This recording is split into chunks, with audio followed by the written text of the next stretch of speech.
An honest old friend, a very old song, a flask of old porn that fit the night long. A flask of old porn that fit the night long. Laugh at the anger, those who repine. Laugh at the anger, those who repine. They must drink porter, while I can drink wine. They must drink porter, while I can drink wine.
Unlike its sequel, the largest battle in the Northern Theater, the first Battle of Monmouth, a tiny skirmish between a few hundred men. Almost forgotten by historians, this small battle followed up the December crossing and the Patriot win at Trenton, and happened one day before the celebrated Battle of Princeton. This time would be known as the Loyalist Ascendancy. General Howe ordered the forming of new Tory militias to harass and help trap the American threat. In perfect position for Howe's endgame, Monmouth County was heavily Loyalist at the time. By January 2, 1777, at Monmouth Courthouse, Provincial Colonels Elijah Lawrence and John Morris had gathered a regiment of between 200 and 250 men loyal to the king. Washington's scouts immediately delivered word, not wanting a thorn stuck in his side as he began the reconquest of Nova Caesarea. General Washington ordered the 11th Pennsylvania with about 120 men under Lieutenant Colonel Francis Gurney and a contingent of 80 men from Delaware under Major Thomas Rodney to disperse the king's raw recruits and with haste. This tiny engagement was not, however, inconsequential. The aftermath would change the face of the conflict in New Jersey. The Loyalists dispersed had to abandon their homes for the safety of Staten Island. The Patriots promptly seized all their lands and assets, upping the stakes for the Tories. With nothing to lose and vengeance in every thought, those who escaped this action would become the core of the New Jersey Volunteers. The New Jersey Volunteers became arguably the most effective militia unit for either side during the war. They proved themselves quick, efficient, ruthless, and deadly. Post-skirmish, the British became hemmed up, only controlling the more developed settlements of New Brunswick and Perth Amboy. A 3-month guerrilla war would ensue as both sides desperately needed supplies. As a direct result of this action, a large many men subject to the king abandoned well over 100 farms, maybe more. These hinterland farms could no longer supply His Majesty's troops. The result unexpectedly forced Howe to change his entire strategy, and in the meantime, hunger and the Forage War would take a toll on his army's morale. As I mentioned, historians have nearly forgot about the First Battle of Monmouth. Luckily for the War of Independence enthusiasts, an undisputable first-person account survives. One of Lieutenant Colonel Gurney's officers, Major Adam Hubley, gives a straightforward account of the evening's events. His account syncs with the little surviving data, and more importantly with the topographical data, allowing us a higher degree of accuracy staging the battle. So we will quote his letter entry directly when describing the battle sequence. As in most small battles, there is nuance that is often left out of the histories. This one is no exception. Stay tuned after the account of the skirmish for my perspective. I will break down logic behind the officers' tactical moves, make sense of minor source discrepancies, and discuss the unforeseen damage the First Battle of Monmouth Courthouse caused the Redcoats.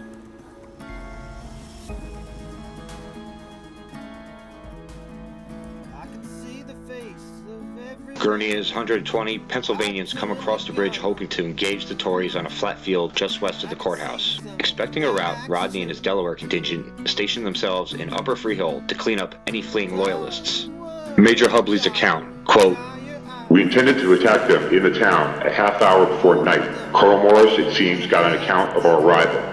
Had his men and baggage drawn towards Middletown. They put off from town and got about a mile and a half. We immediately pushed after them. When they made a halt, we came up. About a quarter of an hour before night, we engaged them, and it stood us about 8 minutes. A very heavy fire was kept up between us during that time. The enemy at last gave way and retreated very precipitously." Gurney's men captured 24 men, most here, and a few the next day. 22 men, escaping the chaos and probably looking to return home, fled down the other side of the hill into the marsh west of the battlefield, right into Upper Freehold and the hands of Major Rodney's 80 men.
As you see, I had used 3 maps to make this composite map for our battle sequence. And now I'm going to tell you, some of the little nuances and some of the reasons why the colonels and the major on both sides made some of the decisions they did. Now, first thing I want to discuss is an indiscrepancy between 2 of the sources. One source had Colonel Francis Gurney with the 11th Pennsylvania with 200 men, and the other had him with 120 men. Now, 80 men from Delaware under Major Thomas Rodney, on the one account, are not accounted for or not mentioned in that unit, and in the other unit, the other account, it's mentioned as 80 under Rodney and 120. So I've seen this a bunch of times. Basically, Gurney was in charge of the entire operation. However, Rodney's Delaware contingent was separate. This is basically where the discrepancy comes from. One account has Gurney as in charge of the entire operation, which he probably was, which is why he had the larger contingent that was going to initialize the hostilities with the Loyalists. Rodney and Gurney were both in charge of different units and basically were independent for most of the sequence. The planning ahead of time and what would happen afterwards, the decisions after they would come back together somewhere between Upper Freehold and Freehold, would then be Gurney would then take charge of the entire unit.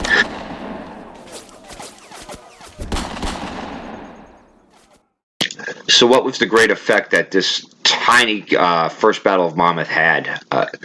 Well, basically, the majority of those troops that signed on made it to Middletown, but they were never able to go back to their farms. They ended up amassing on Staten Island and becoming the New Jersey Volunteers.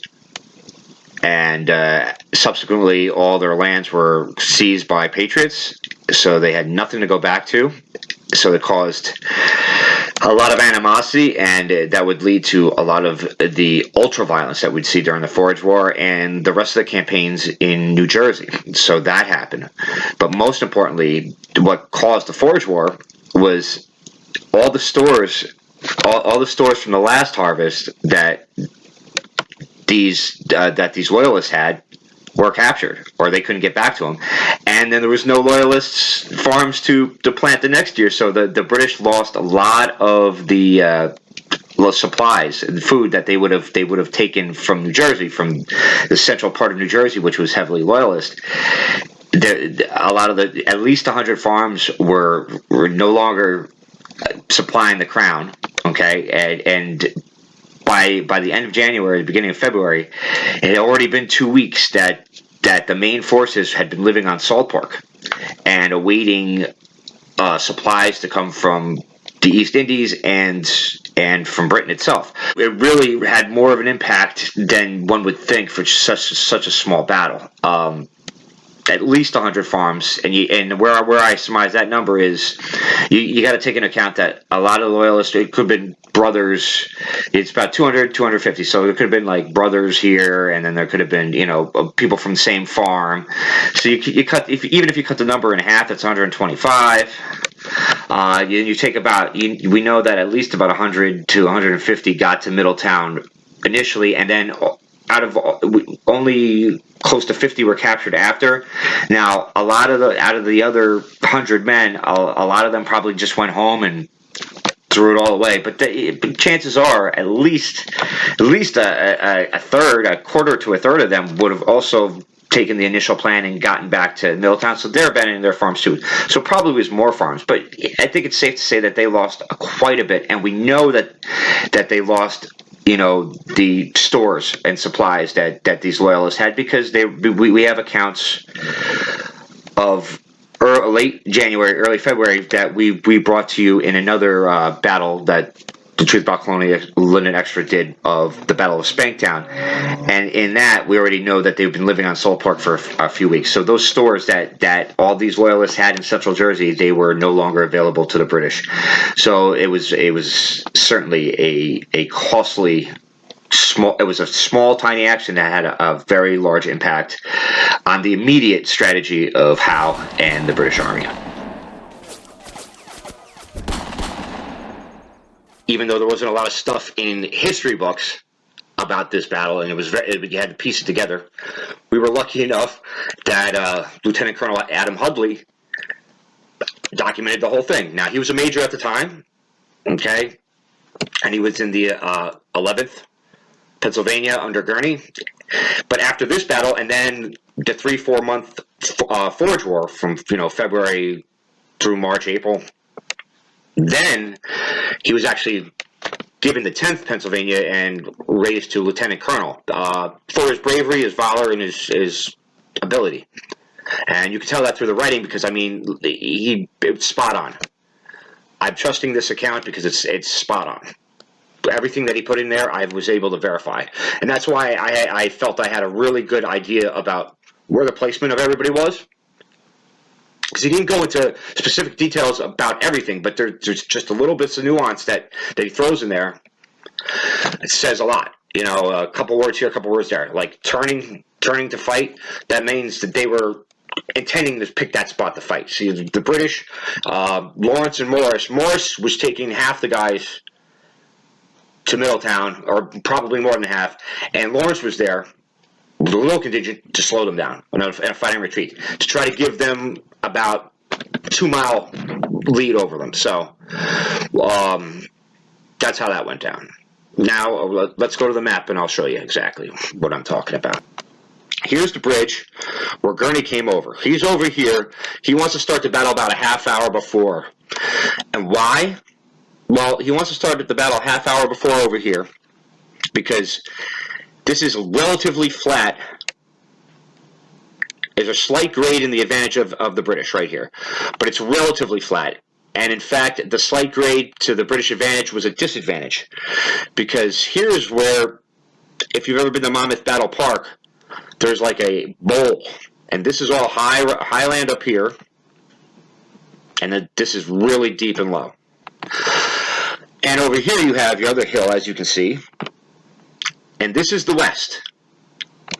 And sunset, in the wintertime, the sun is very low to the horizon, and it's very big. And at that time, it would have totally blinded the British here. It would have blinded Lawrence and Morris, and their guys would have went into. Their guys are raw recruits. They would have went into a panic, and that was the idea. You had Rodney over here, he might not have been able to see it, but he would have been able to hear it being on this side of the hill in Upper Freehold. And when he heard that, he would know to work. This road was there, and he would work his way up over here to cut them off, trying to retreat. The British already knew. The British and Loyalists were already hightailing it out, so they're already here. And this is about a mile and a half, so this is where they stopped and turned. And he's going double time, so he's behind them. And he's coming up on him, but there's a little bit of space. Now, most of the guys probably went this way. Probably like 100, at least 125, probably more like 150, 160. And the rest of the 250 would have been here, just to slow them down. And remember, they have no idea that Rodney's over here. You see that ridge there, and then you see the hill here. This is a little valley. He chose this spot because it starts to grade up again, because this little, it's like a bowl. And it's coming up and a rise. And then once you get right past this rise, then it goes back downhill again. So I believe Lawrence was here, and I believe Morris was hightailing it to Middletown, because that's what was in the journal. So they just had to stop him for about 15 minutes, because 15 minutes would have gave Morris 2 miles, because they're booking it. It would have gave him about 2 miles, and he had about a quarter mile, or a quarter to a half a mile separation from when Lawrence got here.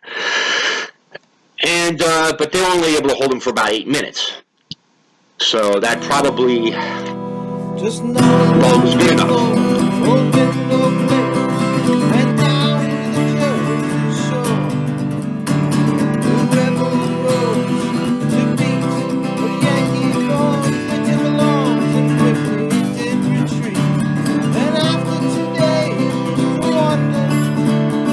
March boldly on Springfield Town.